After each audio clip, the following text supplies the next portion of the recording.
What up, cappers, gamblers, punters? What up, sleuths? What up, mama? What up, sports fans? It's Saturday, September 9th. Feels like a good day to make a little cash. And tomorrow is the first Sunday of the NFL season, man. I am so fucking excited. As you probably have seen all week, the Sharps have been taking any dog +7 or higher in every available game. They do that every year. Week 1 is a very difficult week to decipher what exactly is going to happen. Now, I am tying all my baseball parlays today and tomorrow to Sunday's football. But after a few weeks, I started this real heavy week 10 last year, and it was extremely successful. I may do it a little earlier, but once we have a better grasp on the teams in the league and who is succeeding and who is failing miserably, I will connect every single one of my bets to Sunday's football. I will connect all my NHL action, all my NBA action, and all my baseball action, whatever's left of the season playoffs. I will tie everything to Sunday's action. And then what that creates is Sundays are, I'll have $5,000 or so worth of action, on every Sunday, hopefully, because, obviously when you lose the games leading up, that's just a fucking loss. But hopefully I'll have $5,000 worth of action and have these giant fucking scores on Sundays, which will be very exciting to share with you guys and show you my strategy and, work together with this shit.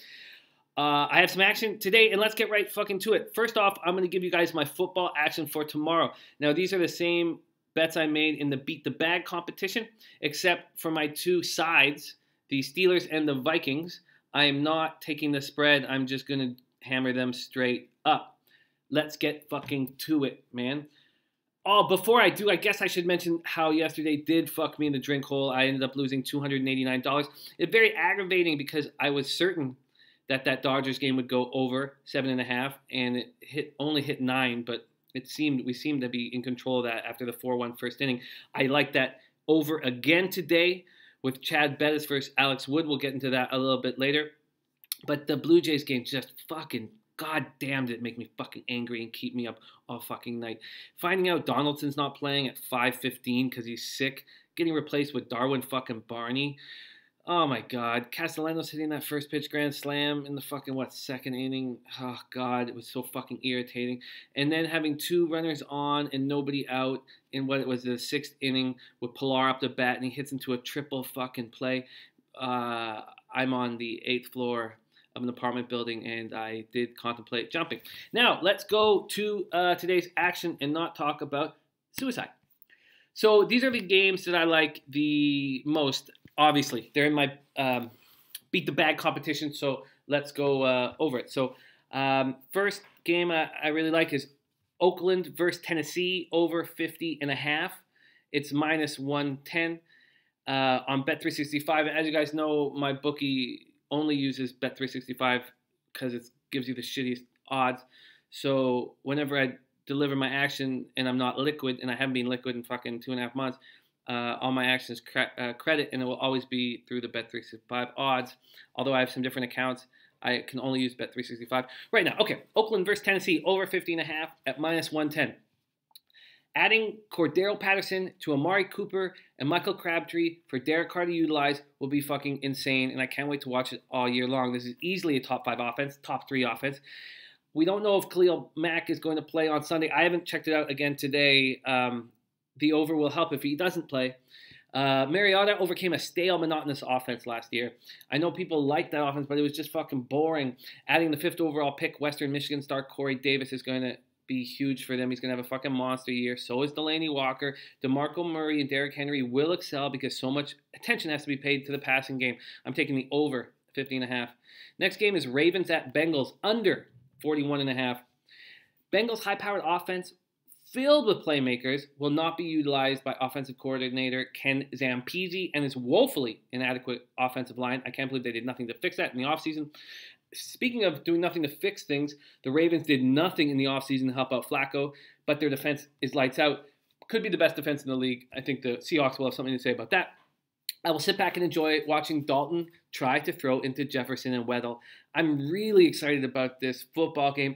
Now, when you take an under, it takes a little bit of the fun out of watching the game because you just hope for fucking failure, and that's not the most enjoyable way to watch a sporting event. But I'm extremely excited about watching this Ravens-Bengals game tomorrow. I'm excited about the whole North Division. I really think it's interesting with Cleveland trying to bounce back. The Steelers looking like a fucking juggernaut. To be honest, I'm most excited about watching this division this year in football. Okay, next, I have Minnesota over New Orleans at -165. Will Drew Brees be able to find any holes in this Viking defense? Maybe one or two throughout the game because he's incredible, but not many. Zimmer will bring pressure from fucking everywhere. Their front seven will be the difference. Everson Griffin and Donnell Hunter will be incredibly disruptive. I feel quite confident about this game. Now, it's really hard to be really confident in week one, but I do really like the Vikings in this situation, and I'm quite confident in this game, and I can't wait for it. It's going to be on Monday, and hopefully I'll have a shitload of action that's already gone through that's just waiting for this game. Then I'm taking Pittsburgh over Cleveland at -4. It was -425 when I made my first bet. It's -450 now.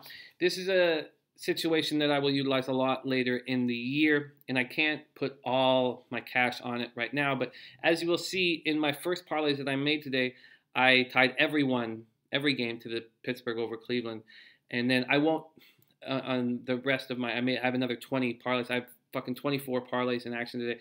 The last 20 won't have Pittsburgh on each one just because I can't have all of my action on Pittsburgh over Cleveland. What happens if fucking Big Ben, hurts his knee a fucking few minutes in and Deshaun is a fucking monster. So I can't put all my action, but you will see me utilize this type of situation throughout the football season, and I love it.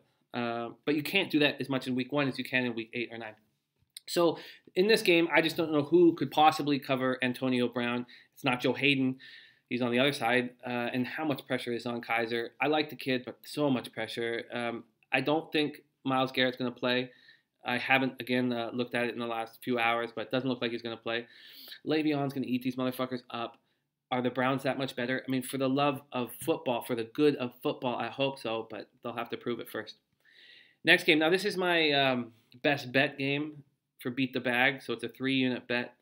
And it's Colts at Rams under 41.5. Tolzien starting at quarterback for Indianapolis. They're a fucking mess. I'd much rather be seeing Kaepernick handling this offense, but that's not happening. Tolzien just won't be able to handle Wade Phillips' 3-4-1 gap D, even without Aaron Donald. Tolzien will provide squat fucking nothing, and who knows what Goff is going to provide. I really think this will be inept football. I'm much more confident in this under than the Ravens-Bengals under, although I like both. I just think this is going to be just awful, awful football. I think the only thing that could really fuck me in this game is, a pick 6 or 2 by the Rams, and also special teams touchdowns. But I just think this is a nice situation for me. Okay, so those are the bets, and those are the bets I'm doing with Beat the Bag, and I decided just to hammer all of them for week one. We'll see how it goes. If I can have a good week with that action, I will keep doing it. If I'm just off because it's week one, I think I might wait a few weeks before I hammer everything to these games. Okay, so here are the baseball games I got hammering. As I told you, I have the Indians already. We'll go over that in a second. Let's just check the score. Please be good still. Okay, thank God. It's 3-2. Indians going to the bottom of the 7th. Fucking wish Miller was healthy, but their bullpen just doesn't look so good. I don't know if you guys have been watching this giant winning streak, but their bullpen does not look so good. They've been just fucking destroying teams. They're not just barely beating teams. They're destroying teams. Their runs for and against over this streak is stupid. It's like 109-28 or something, and so they haven't needed to worry about their bullpen, but it just doesn't look so good. And I've got lots of futures action on the Indians, and if Miller doesn't come back from his knee injury, I won't add to it. Okay, so I have 4 more baseball games that will be tying to football. First, I'm taking the sweep in the Houston-Oakland doubleheader. Houston, game 1 on the road over Oakland, -175. It's Charlie Morton versus Daniel Gossett. Morton is 11-6 with a 3.87 ERA and a 1.22 WHIP. Since July 19th, he's 4-3 with a 3.62 ERA, 61 Ks, and 54 2/3. He's looking really good. Astros are 13-8 in games he started. And going up against Gossett. Gossett's 3-8 with a 5.32 ERA and a 1.54 WHIP. He has not completed 4 innings in 2 of his last 5 starts. He has a 5.40 ERA in 2 starts versus the Astros. Houston game 2 on the road over Oakland, -185. It's Brad Peacock versus Dan Mengden, or Mengden. I don't know exactly how to pronounce that, but it's Dan Mengden. Peacock's 10-2 with a 3.05 ERA with a 1.26 WHIP. On the road, he's 6-0 with a 2.93 ERA. Opponents are hitting .224 off him. Listen to this. Righties against Peacock this year have a 189 average and a 547 OPS. Man, he has pitched really well. And he initially started in the A's farm system. And it's too bad they don't have him because he's cost control and he's pitching really well. He's 2-1 with a 2.04 ERA in 5 games versus A's this year. That only includes 3 starts. Going up against Dan Mengden, 0-1 with a 10.13 ERA and a 2.00 WHIP. It's only a couple starts. In AAA, he's looked pretty good, 2-4 with a 3.72 ERA and a 1.35 WHIP. It's not a great WHIP for AAA, but he's 0-2 with a 7.63 ERA in 3 starts versus Houston, but that was all last year. Now, this Morton-Peacock combination swept a doubleheader recently, you guys might remember, against the Mets. And also in these doubleheaders, you can really see which bench has a lot of depth, and I really think the Astros will show that depth. Now, that was a wild game last night in Oakland, the 9-8 A's win.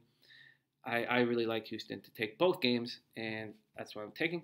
All right, now I have 2 over and unders to finish this off.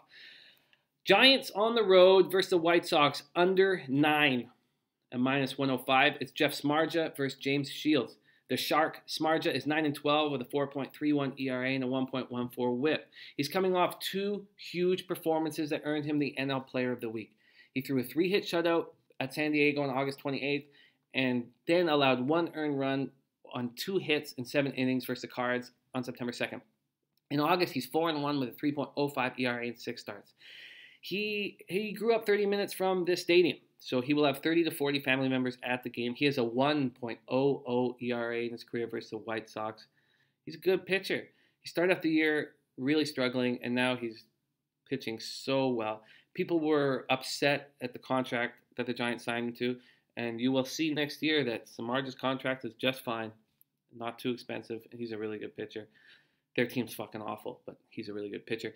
Going up against James Shields. Now, for those of you who follow me, you'll know that I fucking hammer against James Shields every chance I get. He's 2-6 with a 5.76 ERA and 1.52 WHIP. 0-5 with a 6.22 ERA since the All-Star break. And it's been very successful for him. But I've watched it. He's not pitching that badly. He's allowing 3 or 4 runs over 5 or 6 each time. It's not that badly. And he's going up against some pretty good offenses. He's not a good pitcher. But you know who bad pitchers like to face? The anemic Giants offense. They're fucking terrible. They are last in the league with a 689 OPS. They exploded for 9 runs yesterday. They might not score another one until Tuesday.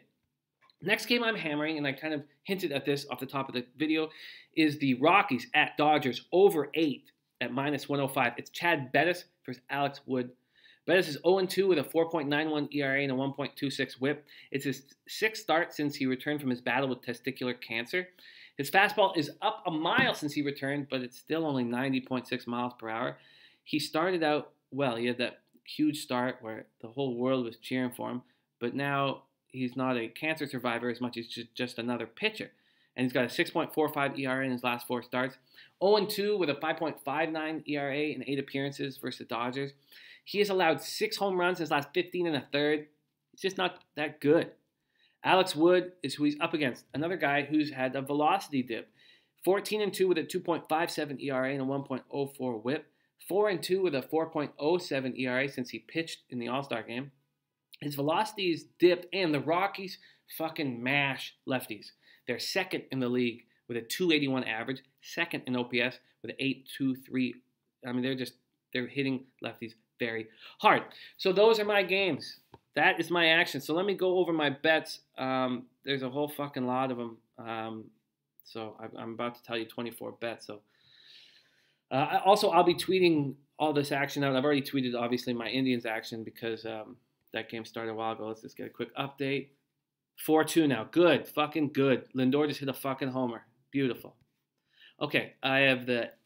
So I told you about all the $50. Oh, I'll go through it all. I have $50. Indians, Steelers, Baltimore, Cincinnati under 41.5 at plus 263. Indians, Steelers, Oakland, Tennessee over 50.5 at plus 263. Indians, Steelers, and then the Colts Rams game under 41.5 at plus 263 as well. And then Indians, Steelers, Vikings at plus 205. Now these are the games to go today. So Astros game 1. And I won't repeat that over and over again. So I'll just say Astros game 1. These are five $40 parlays. So Astros game 1 with Baltimore, Cincinnati under 41.5 at plus 200. Astros game 1 with Oakland, Tennessee over 50.5 at plus 200. Then with the Steelers at minus 109. Then I have them with the Colts, Rams under 41.5 at plus 200. Then I have them with the Vikings at plus 152. All right, now Astros game 2. I have them with Baltimore, Cincinnati under 41.5 at plus 194. With Oakland, Tennessee over 50.5 at plus 194. With the Steelers at minus 114. With the Colts, Rams under 41.5 at plus 194. And with the Vikings at plus 147. These are all $40 bets. So here's another 5 of them. All with the Giants, White Sox under 9. I have them with Baltimore, Cincinnati under 41.5 at plus 272. Oakland, Tennessee over 50.5 at plus 272. With the Steelers at plus 138. With the Colts, Rams under 41.5 at plus 272, and with the Vikings at plus 213. Then these 5 are with the Dodgers, Rockies over 8. I have it with Baltimore, Cincinnati under 41.5 at plus 272, Oakland, Tennessee over 50.5 at plus 272, Steelers at plus 138, Colts, Rams under 41.5 plus 272, and the Vikings at plus 213. That's my action, man. I'm going to take tomorrow off. I take Sundays off to fucking regroup, but I hammer this 6 days a week. I will be so fucking happy watching football all day and all night. It's such a treat. I'm so thankful that football's back, and it's just a joy to have this violent, fucking awesome sport to watch all day and night tomorrow. I hope you guys enjoy it too, man. If you have your families to watch with, that's wonderful. If you're doing it solo, if you're doing it with the boys, however you do your thing, please be thankful and enjoy this wonderful sport that we have to watch, man. It's just fucking incredibly fun. And good luck, you guys. Let's make some fucking money. Let's have a monster football season. Last year's NFL season was the best I've ever had, and it was this strategy that really worked. Using the strategy of tying all my games to it allowed me to make bigger balls bets. For whatever reason, I'm uncomfortable saying, okay, I'm going to bet $1,500 on this action. But if I make $1,500 of bets throughout the week, all tied to that action, I can do that with confidence, and I'm not nervous about it. And then I get these enlarged odds when push comes to shove. That's my shit. That's my angle. Let me know what you guys think of it. Hit me at you in the bag and on this forum, SBR YouTube forum.